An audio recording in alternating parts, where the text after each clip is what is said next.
Sebetulnya asal muasal kita itu ada 4. Tanah, air, api, udara. Dan satu lagi. Semua itu tidak ada artinya kalau tidak diikat oleh satu energi yang bernama ruang kosong. Karena yang mengikat atom-atom di dalam tubuh kita itu ruang kosong. Atom itu 99,99% itu ruang kosong. Kita lupa bahwa sebetulnya bumi tinggal di ruang kosong. Matahari tinggal di ruang kosong. Pengendali bumi dan matahari itu adalah ruang kosong. Cuman kita tidak sadar dengan itu. Assalamualaikum warahmatullahi wabarakatuh. Salam sejahtera untuk kita semua. Om Swastiastu, Namo Buddhaya, salam kebajikan, Sampurasun. Rahayu Sagung Dumadi, semoga seluruh makhluk hidup di semesta ini, baik yang kelihatan maupun yang tidak kelihatan, di setiap ruang dan waktu, di semua tingkatan, senantiasa hidup berbahagia dan mereka bebas dari segala penderitaan. Segala puji hanya milik Allah, Sang kehadiran, Sang keberadaan, yang terus-menerus mengurus dan mengatur seluruh makhluk ciptaannya, menumpahkan cinta kasihnya tanpa batas kepada seluruh makhluknya. Dia tidak pernah menghukum, dia tidak pernah menyalahkan, dia hanya mengingatkan kita supaya kita terus menjadi sumber kekuatan positif sebagaimana dia. Kita puji dia bersama-sama membaca hamdalah. Alhamdulillahirabbil alamin. Mari kita rasakan kehadirannya dalam diri kita masing-masing. Dia telah menciptakan rumahnya sendiri, yang tiada lain adalah tubuh kita. Tubuh kita adalah rumah asli buatan Allah. Dan dia tinggal di dalam diri kita, lebih dekat kepada kita melampaui dekatnya urat nadi leher kita. Dia adalah sang daya kehidupan yang memberikan segala hal yang kita butuhkan. Kita mohon ridhonya, mohon berkahnya, dengan menyapa asmanya dengan kelebutan dan cinta, seraya membaca basmalah. Bismillahirrahmanirrahim. Kajian kita hari ini adalah tentang pengendalian diri. Kenapa pengendalian diri ini penting? Karena ternyata ketika seseorang tidak mampu mengendalikan dirinya, maka dia akan kehilangan kebahagiaan dan kehilangan ketenangan hidup. Maka saya sampaikan selamat buat mereka-mereka yang telah sukses mengendalikan dirinya. Saya pastikan siapapun yang sudah sukses mengendalikan dirinya, maka dia akan menjadi sumber cinta, sumber kebahagiaan, sumber ketenangan hidup, bukan sekedar untuk dirinya, tetapi juga untuk sesamanya. Saya sering menyampaikan bahwa hidup kita ini harus sehat. Hidup sehat. Hidup itu ada 5 huruf. Hanya adalah hati selalu gembira. I-nya adalah istirahat yang cukup. D-nya diet yang seimbang. Itu urusan makanan. Tidak bisa kita ingin hidup sehat, makan sembarangan. U-nya udara. Udara itu bisa udara yang kita hirup, bisa juga lingkungan tempat kita hidup. Kemudian P-nya apa? Pengendalian diri. Jadi saya hanya akan berbicara satu topik dari hidup sehat yang bernama pengendalian diri. Kalau sehat juga ada 5 hurufnya. Yang pertama S, sinar matahari yang cukup. Sinar matahari itu ada 2. Ada sinar matahari yang jasmani untuk proses fotosintesa jasmani. Maka tubuh kita terus membesar. Apa yang menyebabkan tubuh kita membesar? Makanan. Dari mana makanan itu dihasilkan? Makanan itu dihasilkan hasil kerjasama antara bumi dengan matahari. Dibantu oleh udara dan air. Itu aja. Karena kalau tidak ada matahari, tidak ada yang bisa memanen jagung. Tidak ada yang bisa memanen kedelai. Tidak ada yang bisa memanen pisang. Makanya kalau kita sadar, sebetulnya asal muasal kita itu ada 4. Tanah, air, api, udara. Dan satu lagi, semua itu tidak ada artinya kalau tidak diikat oleh satu energi yang bernama ruang kosong. Karena yang mengikat atom-atom di dalam tubuh kita itu ruang kosong. Atom itu 99,99% itu ruang kosong. Kita lupa bahwa sebetulnya bumi tinggal di ruang kosong. Matahari tinggal di ruang kosong. Pengendali bumi dan matahari itu adalah ruang kosong. Cuman kita tidak sadar dengan itu.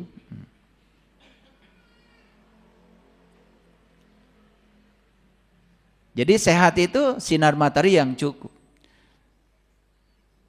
Tapi sinar matahari dari luar tidak cukup, karena itu hanya untuk pertumbuhan jasmani. Jangan lupa, ruhaniyah kita juga harus tumbuh. Maka di Quran dikatakan Rabbul Masyriqain wa Rabbul Maghribain. Ada 2 tempat terbit matahari, ada 2 tempat terbenam matahari. Kalau tempat terbitnya ada 2, mataharinya harus 2. Kalau tempat terbenamnya ada 2, mataharinya harus 2. Makanya ciri kiamat itu matahari terbit dari barat. Kita betul-betul ya memahaminya secara fisik, secara jasmani.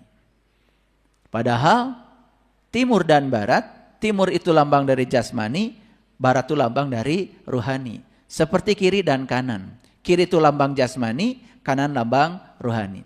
Seperti perempuan dan laki-laki. Perempuan itu lambang jasmani, laki-laki lambang dari ruhani. Seperti langit dan bumi, langit itu lambang ruhani, bumi lambang jasmani. Maka itulah disebut berpasangan. Jadi sebetulnya kita harus menemukan satu matahari lagi. Dan itu ada dalam diri kita. Kapan itu? Ketika kita mengalami kiamat. Apa kiamat? Kiamat itu hari kebangkitan. Bangkit kita dari kebodohan, bangkit kita dari ketidaksadaran, bangkit kita dari ketidaktahuan. Saat kita tahu bahwa kita tidak tahu, itu namanya hari kebangkitan. Saat tahu bahwa kita bodoh, itu hari kebangkitan. Jadi hari kebangkitan itu bukan hari hancurnya alam semesta. Tidak ada penjelasan tentang itu di kitab suci apapun. Kiamat itu bahasa Arab, qiyam itu artinya berdiri. Jadi hari kiamat, hari kebangkitan. Makanya saat hari kebangkitan datang, matahari terbit dari barat. Artinya matahari ruhani akan muncul dalam diri kita. Itu yang akan membantu kita untuk mengalami proses fotosintesa ruhani. Dan itulah yang disebut dengan makanan ruhani. Itu yang disebut dengan santapan ruhani. Kapan itu terjadi? Kalau kita sudah tahu ilmunya, kalau sudah tahu caranya. Ya belajar. Itulah pentingnya meniti ke dalam diri. Karena tubuh kita ini bukan ruang gelap. Tapi tubuh kita ini adalah disebut kota kalau di Quran. Disebut kota tubuh kita itu. Yang namanya kota itu banyak lampunya. Yang namanya kota itu pasti banyak sumber energinya. Yang namanya kota itu pasti menyenangkan. Kalau kita sudah tahu caranya. Jadi sinar matahari yang cukup. Kalau orang yang sudah dibangkitkan kesadarannya, maka hidupnya jadi energetik, penuh semangat. Ketika bangun pagi itu mendapatkan hari baru, penuh semangat. Oh, hari ini saya akan ketemu orang baru, saya akan belajar hal baru, saya akan belajar inspirasi baru.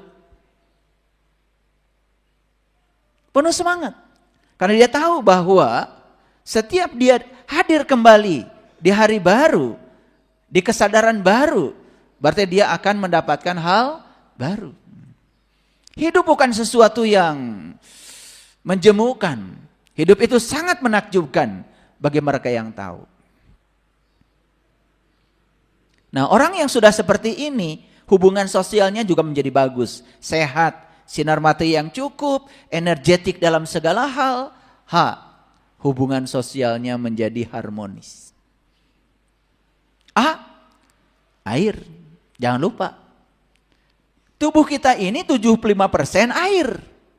Maka jangan lupa minum air. Kalau pusing kepala, minum air, bukan minum obat.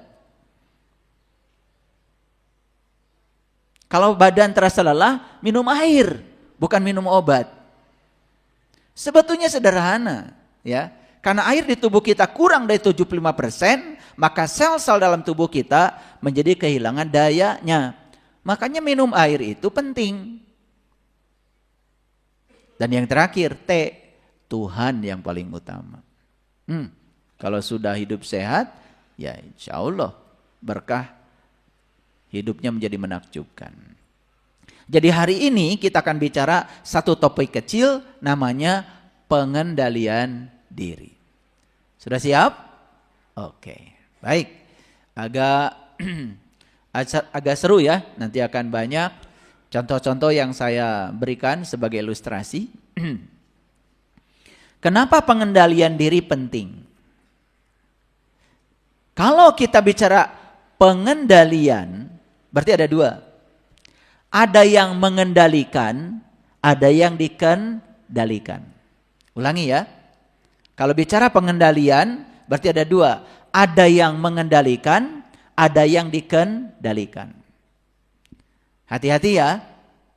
Kita ini punya keterbatasan loh dalam hidup.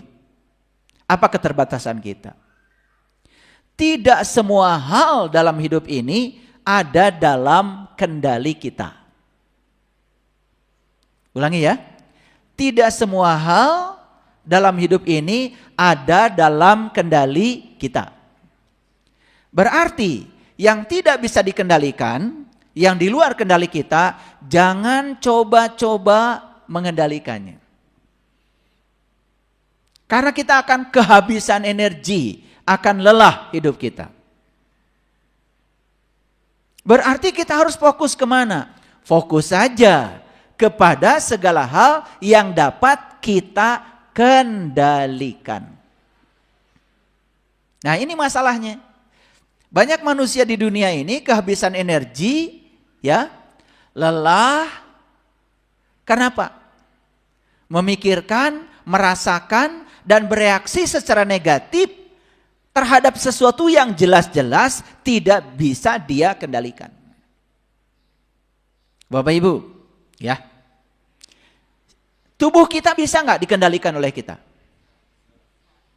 Bisa? Kalau bisa dikendalikan, harusnya Bapak Ibu jangan menua. Buktinya tuh yang belakang peot tuh. Mengendalikan tubuh kita saja, kita tuh nggak bisa. Secara alami tubuh kita pasti menua. Secara alami tubuh kita suatu saat pasti tidak layak pakai lagi. Suatu saat tubuh ini pasti harus kita tinggalkan. Pertanyaan sederhana. Kita ini kan sedang ngontrak di tubuh ini. Dalam fase kurun waktu tertentu. Pertanyaannya. Ketika masa menggunakan rumah kontrakan ini habis. Karena rumah ini tidak layak pakai lagi. Terus Bapak Ibu mau pergi kemana? Sudahkah menyiapkan rumah kontrakan baru? Nyaris tidak pernah dipikirkan. Betul? Oke. Jadi kita ini kalau berbicara pengendalian diri, berarti berbicara sesuatu yang bisa dikendalikan, yang jelas-jelas milik kita sendiri. Contoh, harga diri kita bisa dikendalikan?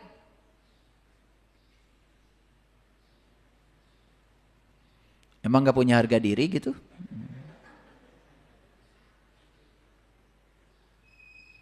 Harga diri kita itu kuasa kita. Kita mau berharga dirinya, tidak berharga dirinya, itu dalam kendali kita. 2, kesehatan. Bisa gak dikendalikan? Bisa. Karena itu kuasa kita. Kesehatan diri kita bisa dikendalikan oleh kita. Karena itu adalah kuasa kita. Bisa. Berarti ketika sakit kenapa? Berarti kita tidak mampu mengendalikan diri kita. Prinsip hidup, mimpi-mimpi kita, cita-cita kita. Kita mau seperti apa, hidup kita mau jadi apa. Bisa nggak dikendalikan? Bisa, itu milik kita.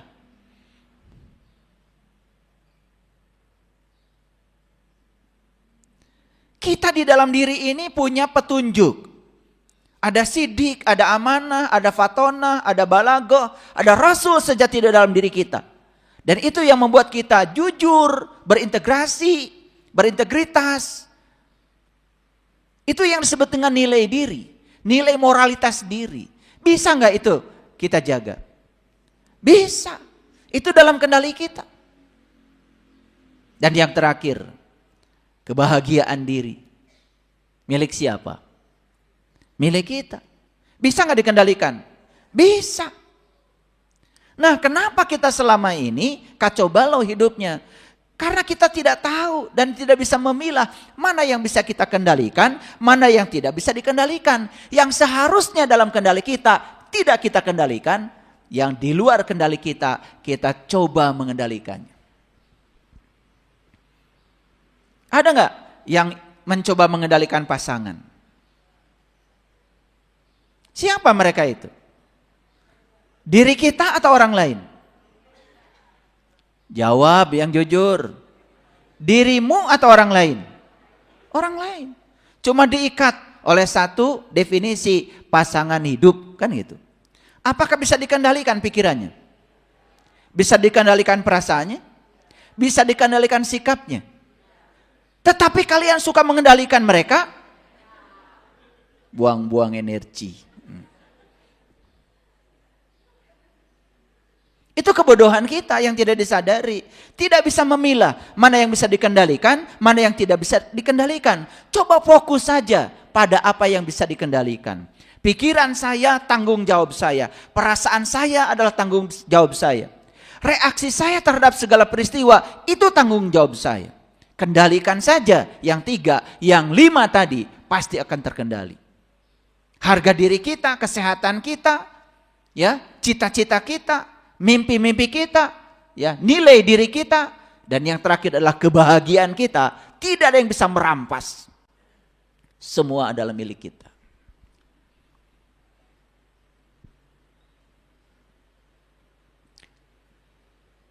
Itu. Jadi selama ini kita hidupnya ewo pakewo sebetulnya. Tidak bisa memilah. Seolah-olah semua hal harus ada dalam kendalimu. Ketika kamu tidak bisa mengendalikannya, kamu kecewa, kamu marah, kamu kesal. Mau sampai kapan hidup seperti itu? Padahal berharap hidup bahagia, berharap hidupnya tenang. Tidak bisa memilah mana yang bisa dikendalikan, mana yang tidak bisa dikendalikan. Dalam sebuah restoran, ada orang sedang asik makan. Tiba-tiba ada kecoa tuh terbang, hinggap di kepala seorang ibu.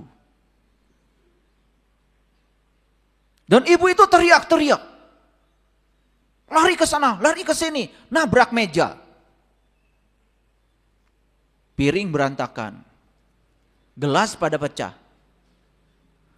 Si kecoa ini jadi panik. Dia terbang lagi, hinggap di kepala ibu yang lain.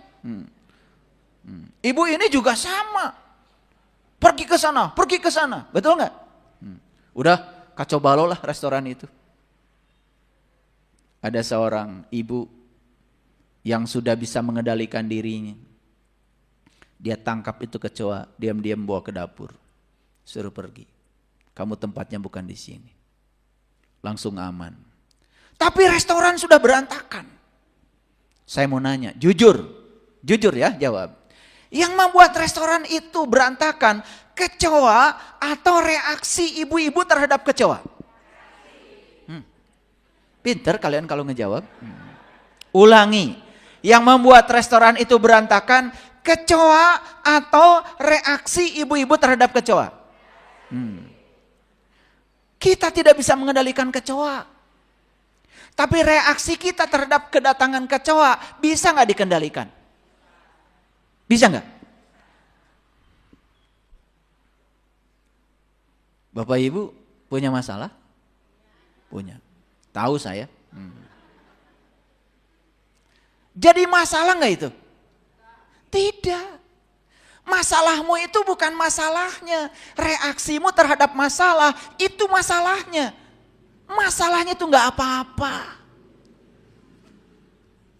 Tetapi reaksi kita terhadap masalah itu yang jadi apa-apa.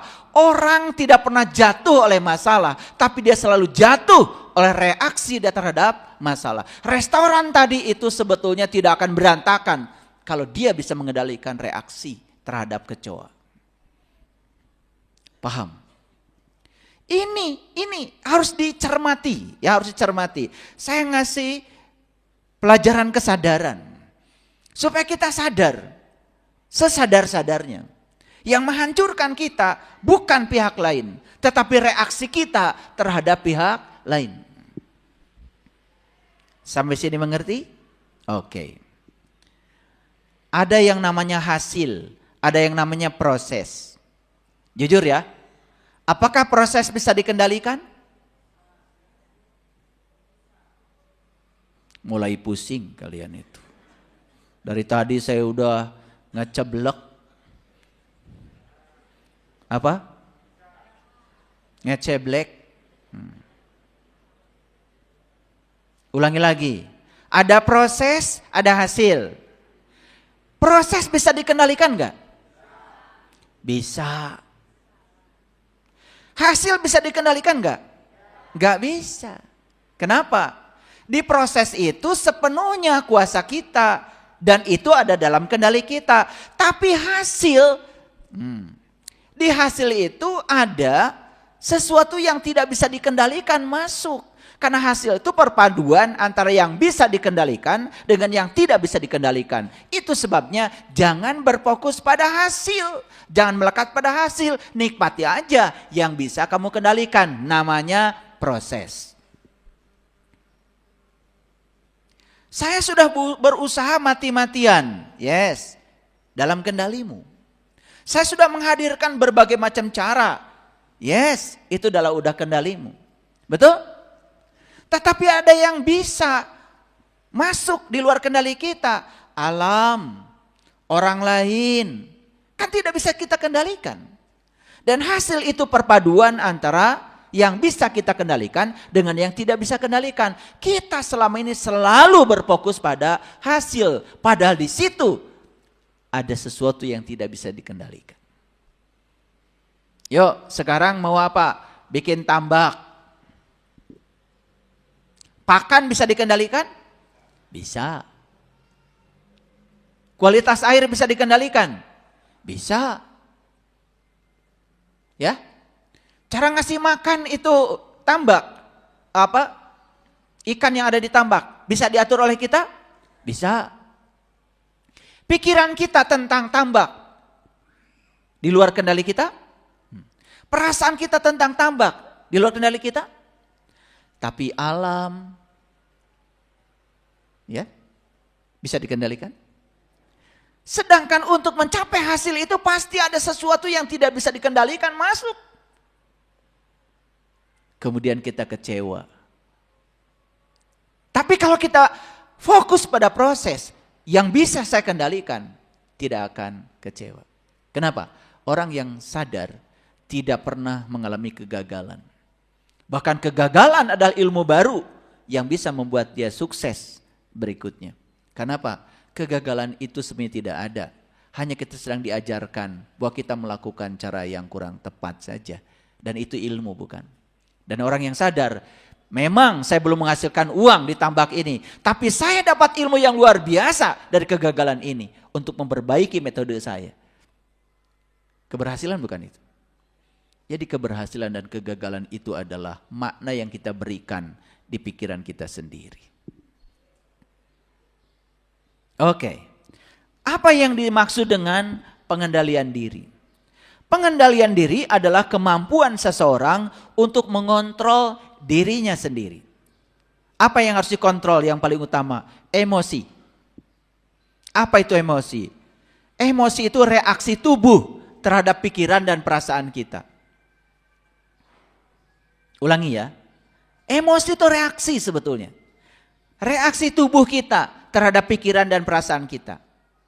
Yang kemudian kalau ditelusuri itu berasal dari reaksi pikiran dan perasaan terhadap situasi. Paham? Awalnya reaksi pikiran dan perasaan terhadap situasi. Betul? Tapi berikutnya tubuh ikut-ikutan bereaksi terhadap pikiran dan perasaan. Itu yang kemudian orang menjadi marah. Itu orang menjadi teriak-teriak. Itu yang kemudian orang nunjuk-nunjuk. Betul nggak? Itu yang namanya emosi. Paham sampai sini? Oke. Nah, yang disebut dengan kemampuan pengendalian diri itu adalah kemampuan seseorang untuk mengontrol dirinya termasuk emosinya agar selalu berfokus kepada kekuatan positif. Makanya orang yang sudah mengendalikan dirinya, apapun yang terjadi tidak pernah bertanya mengapa ini terjadi. Tetapi selalu bertanya, Tuhan, pesan apa yang hendak Engkau sampaikan lewat kejadian ini? Keren kan? Ketika bertanya mengapa ini terjadi, menggugat Tuhan. Padahal kata Tuhan, boleh jadi kamu tidak suka dengan kejadian ini. Padahal ini sangat baik bagi kamu. Dan boleh jadi kamu sangat menyukai ini. Padahal itu amat buruk bagi kamu. Begitu kata Tuhan. Makanya lepaskan penilaian baik dan buruk. Lepaskan. Nanti saya akan kasih tahu ya. Dan kita ukur hari ini. Kesadaran kita ada di level mana. Nanti ada alat ukurnya. Saya akan tunjukkan. Sampai sini mengerti. Nah, pengendalian diri ini dalam bahasa Inggris sering disebut self-control. Kontrol diri. Semua orang-orang yang celaka dalam kehidupan ini sebetulnya mereka yang gagal mengontrol dirinya. Sekali lagi, yang membuat restoran tadi berantakan bukan kecoa. Bukan kehadiran kecoa, tetapi reaksi yang berlebihan dari kita terhadap kehadiran kecoa itu. Setuju? Oke. Sudah punya pengalaman kan Ibu Bapak?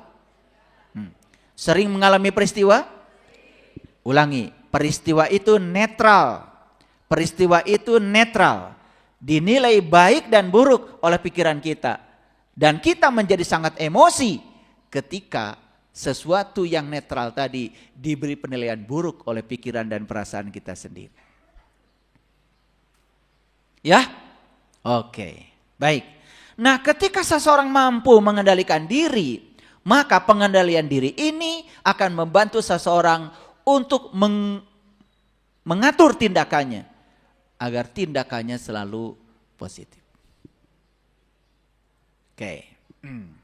Yang kedua, ya, akan membantu seseorang membangun perilaku yang baik, perilaku yang bertanggung jawab, dan perilaku yang bermanfaat bagi dirinya juga bagi orang lain. Pernah nggak kita merasakan betapa tidak nyamannya ya? Ada orang berteriak-teriak di depan publik. Yang diteriakan itu kadang-kadang keburukan orang lain. Pernah nggak merasa tidak nyaman? Nah, kalau kita merasa tidak nyaman, itu berarti kita ada kewarasan sedikit. Ya, itu sedikit tapi belum besar. Yang kedua, membantu kita menjalin hubungan yang harmonis dengan orang lain. Ini pengendalian diri itu luar biasa. Ya, tetapi kalau kita ini gampang bereaksi terhadap situasi yang kita tidak suka, bahkan kita sering dipermalukan oleh sikap dan reaksi kita sendiri. Tungtung nama kaduhung. Akhirnya adalah penyesalan. Betul? Iya. Saya tahu ya wajah-wajah kalian ini wajah-wajah penyesalan.